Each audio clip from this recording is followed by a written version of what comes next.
Hallo liebe Fans, jetzt geht's los. Viel Spaß im Feiertagsmagazin mit Nobby. Mit Mühe. Sieg über Bergamo dank Last-Minute-Treffer. Gegen Hü. Sonntag muss der BVB bei den Fohlen antreten. Mit Schü. Zu Gast im Feiertagsmagazin André Schürle. Hallo und herzlich willkommen bei eurem Feiertagsmagazin. Wir sind wieder zurück in den englischen Wochen. Am vergangenen Donnerstag ging es gegen Atalanta Bergamo 3:2 gewonnen. Es war ein hartes Spiel, ein schweres Spiel, aber keine schlechte Ausgangsbasis für das Rückspiel. Morgen ist wieder Bundesliga. Borussia gegen Borussia. Und das ist natürlich jedes Jahr ein prestigeträchtiges Spiel. Die Gladbacher aktuell 10., allerdings mit nur 6 Punkten Rückstand auf unsere Borussia. Und wir müssen natürlich aufpassen, dass sich dieser nach dem Spiel nicht halbiert hat. Am besten gehen wir mit der Einstellung der letzten Spiele in die Partie in Mönchengladbach. Dann werden wir auf jeden Fall den Platz nicht als Verlierer verlassen. Und eins ist sowieso klar, wenn Borussia gegen Borussia spielt: Schlagzeilen sind garantiert. Borussia gegen Borussia. Traditionsreiches Duell im Westen. Mit zahlreichen Geschichten und historischen Ergebnissen. Nicht immer nach dem Geschmack von Schwarz-Gelb. Die jüngere Vergangenheit deutlich positiver. Mit Erinnerungen für die Ewigkeit und einer kleinen Serie zuletzt. Am Sonntag dann das nächste Kapitel zwischen den Rhein-Ruhr-Rivalen. Schlagzeilen auch diesmal garantiert. Ja, und wir hoffen natürlich auf eine Fortsetzung der Siegesserie gegen die Fohlen. Und einer, der dabei helfen soll, ist heute mein Gast. Ich freue mich ganz besonders, dass er hier ist, André Schürle. Schön, dass du dir die Zeit genommen hast. Ja, schön. Gerne. Frag dich mal direkt, welche Schlagzeile würdest du denn gerne am Montag über dieses Spiel lesen? Meine Lieblingsschlagzeile wäre auf jeden Fall ein glanzvoller Sieg des BVB. Und nicht 3 tolle Tore von Schü? Nein, überhaupt nicht. Es wäre natürlich schön, wenn es trotzdem so wäre, aber ein Sieg wäre enorm wichtig und viel wichtiger als Tore von mir. Positive Schlagzeilen habt ihr ja in der letzten Zeit zum Glück genügend gemacht. Am Donnerstag ging es gegen Atalanta Bergamo 3:2 gewonnen. Meiner Ansicht nach auch ein verdienter Sieg. Wie bewertest du mit etwas Abstand dieses Spiel und dieses Ergebnis?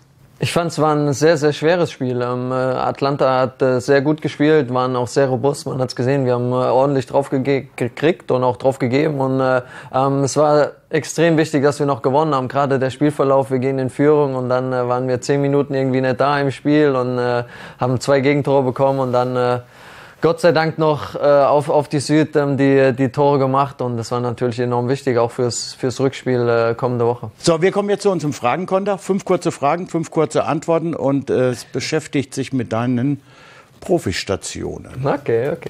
Mainz. Wie gut spielt der Bruchweg-Boy Schürle eigentlich Gitarre? Wirklich? Grottenschlecht. Ich habe mir eine Gitarre gekauft. Hab mir mit meinem iPad versucht, irgendwie die zu stimmen und was weiß ich. Habe einen Tag gespielt und wieder in die Ecke gestellt. Also sehr, sehr schlecht. Leverkusen, du hast in Köln gewohnt. Wie war es um die Nachbarschaftsliebe rund um ein Derby bestellt? Da gibt es eine gute Story. Nach dem Derby, das wir 4-1, glaube ich, damals verloren haben, habe ich eine rote Karte gesehen, meine einzigste bis jetzt. Und dann war meine ganze Hauswand voller rote Karten. Gehangen in Köln, als ich nach Hause gekommen bin nach dem Spiel und das war ja witzig. Es war schön dort, war alles ruhig, aber zum Derbys wurde es dann auch schon ein bisschen hitziger. Ja. London, wie lebt es sich direkt an der Themse? Ein Traum, muss ich sagen. Ich habe es sehr genossen, dort zu leben. Bin auch selbst noch oft dort, weil es einfach eine geile Stadt ist. Das muss man so sagen. Man kann immer was tun, schöne Restaurants und es ist wirklich ein Traum, dort zu leben. Wolfsburg, was macht eigentlich deine E-Sport-Karriere? Das kann ich jetzt hier bekannt geben. Ich bin zurückgetreten. Ich war jahrelang natürlich professionell gezockt. Nein, Quatsch. Das war Aber du zockst auch gerne. ist seltener jetzt, muss ich sagen. Früher habe ich das Öfteren auch mal gezockt, aber jetzt habe ich den Controller an den Nagel gehängt. Man wird ja auch älter. Deswegen, ich habe mehr Bücher zu Hause, mehr Sachen zum Lesen. Ja. Das passt perfekt. Dortmund, glaubst du, Marco hätte wirklich ein paar Bücher für dein leeres Regal über gehabt? Deutliche Antwort, nein. Ich glaube es nicht. Ja, jetzt haben wir ja schon einiges über dich erfahren, wollen das natürlich gleich noch ein bisschen intensivieren, schauen uns aber vorher noch einen kleinen Beitrag an. Februar 2018. Wir erleben einen André Schürrle in starker Verfassung. Startelf-Einsätze, Tore, Vorlagen und die Hoffnung spielt mit, dass wir unsere Nummer 21 längere Zeit so erleben dürfen. Denn seine Qualitäten hat der Angreifer schon mehrfach unter Beweis gestellt. Egal ob Sommer oder Winter, Schü bekam stets das Prädikat Gewinner der Vorbereitung. Doch jedes Mal, wenn er endlich angekommen schien, warfen ihn Verletzungen wieder zurück. Innenbanddehnung im Knie, Achillessehnenreizung oder Muskelfaserriss, irgendwas war immer.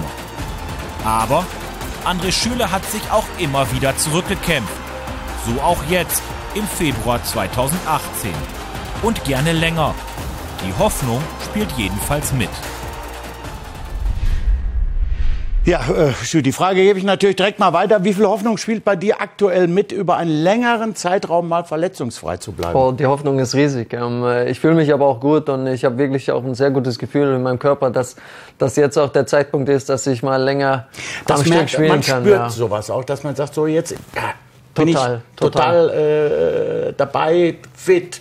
Ja, ich spüre das auch selbst. Ich bekomme das Vertrauen. Das ist gerade eine gute Situation für mich und ich kann viel spielen. Ich habe auch meine guten Spiele. Ich kann Tore machen und auch vorlegen und einfach im Team sein. Und deswegen spüre ich auch, dass es jetzt der Zeitpunkt ist, das laufen zu lassen, auch für mich laufen zu lassen, um einfach ein positiveres Gefühl zu haben. Macht doch Bock, ne, oder? Ja, absolut. Wenn man seinen Platz gefunden hat, wenn man einfach seinen Rhythmus hat und wenn dann auch die Siege kommen, wie jetzt zum Beispiel am Donnerstag, das macht dann richtig Bock. Das sieht man dann aber auch direkt bei euch, oder jetzt auch bei dir. Du hast richtig Lust, Fußball zu spielen und dazu beizutragen, dass wir Siege einfahren. Total. Und das ist ganz wichtig, gerade jetzt in unserer Phase, in der es auch schwer war. Jetzt 3 Siege in Folge und jetzt müssen wir es laufen lassen. Wir müssen Gas geben, wir müssen hart arbeiten und dann, haben wir auch wie jetzt wieder mehr Lächeln auf dem Gesicht. Das stimmt. Ja. Ich habe mal nachgerechnet, in den 1,5 Jahren hast du gerade ein Viertel der möglichen Minuten spielen können. Und alle sagen immer, wie sehr du dich im Training reinhängst.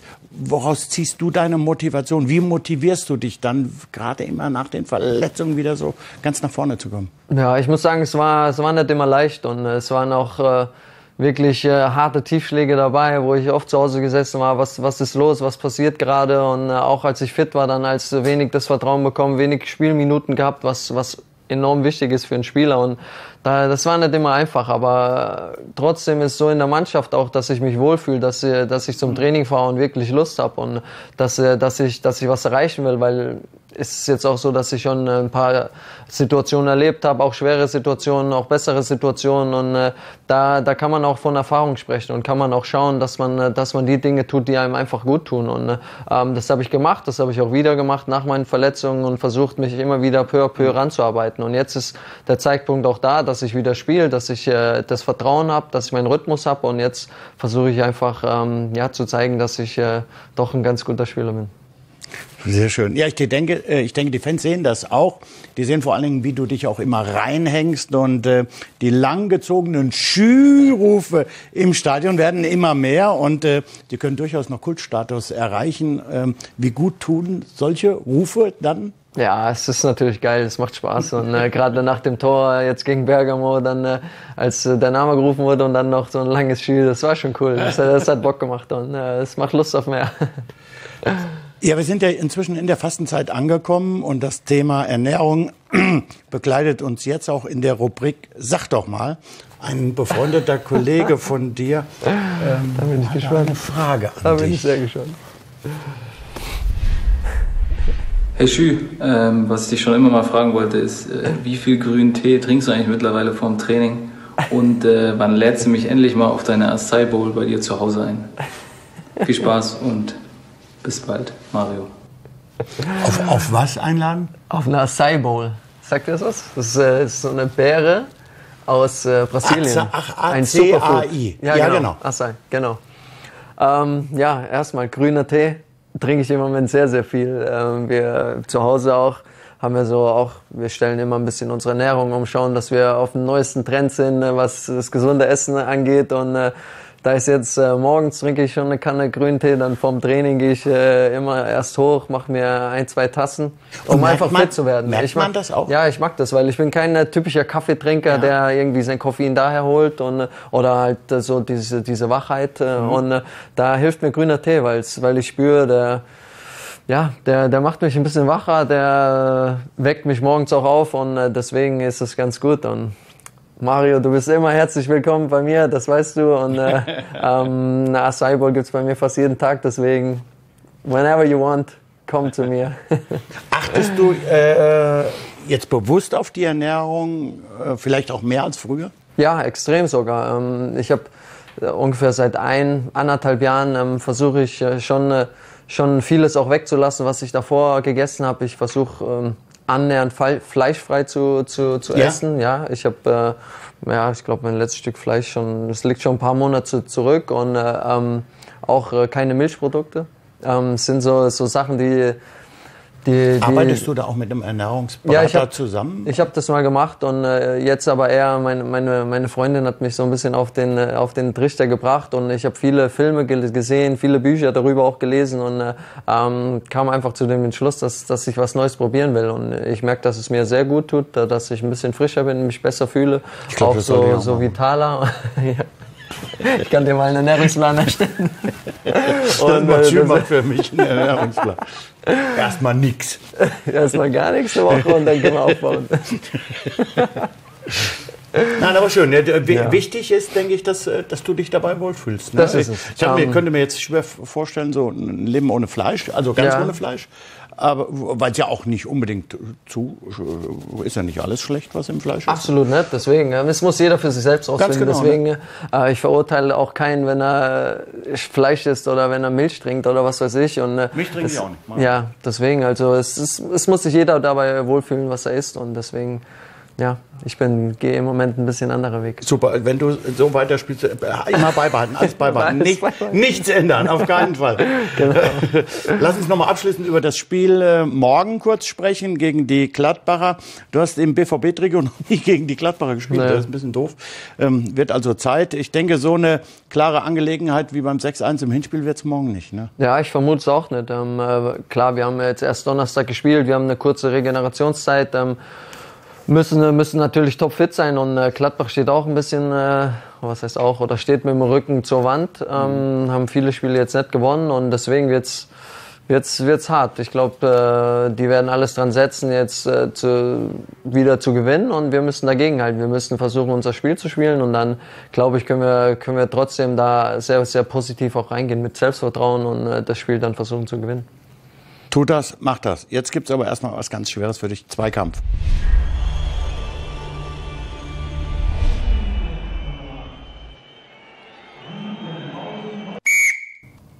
Oh. Links-Rechts-Kombination, saftiger Kinnhaken. Das ist schwer. Links-Rechts-Kombination, was ist eine Links-Rechts-Kombination? Tak, tak. 3, 2, 1.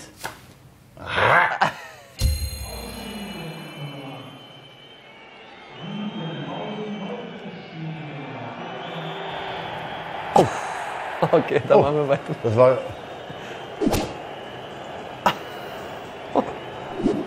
Oh, Hollerbach? Hollerbach ist das?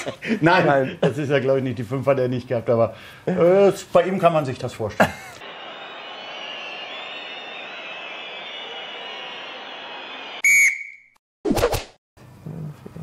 4 Mann, 4 Ecken. Schubka, oh Gott, oh Gott. 3, 2, 1. Ah, unterschiedlich.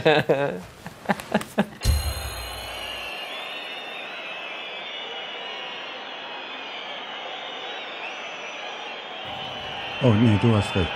Ja, und Zino.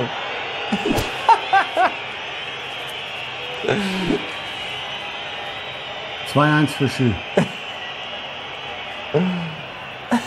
Das ist auch gut. Vor allem hat er Probleme an der Hüfte und einer zieht. Oh, ja, schöne Spielszene.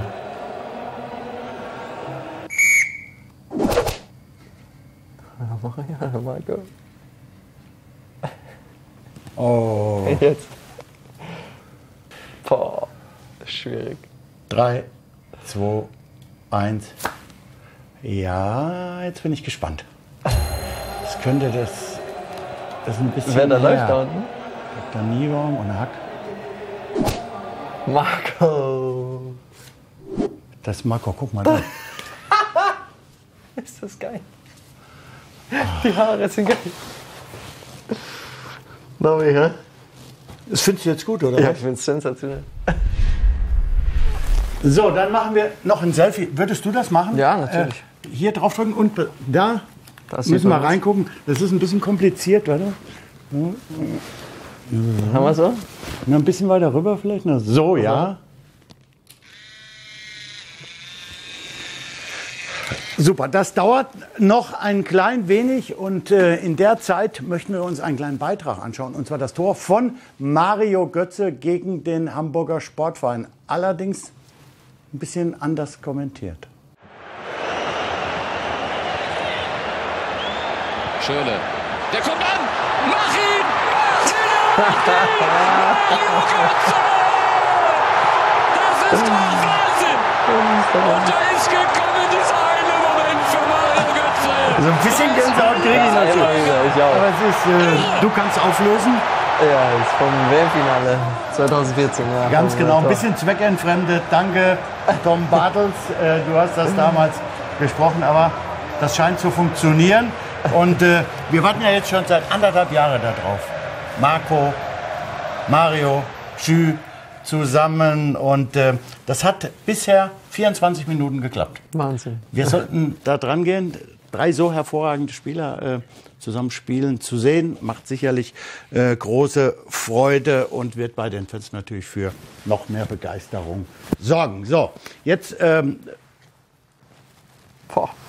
Ich könnte mal ins bitte ich Solarium dich- gehen, ne? ja.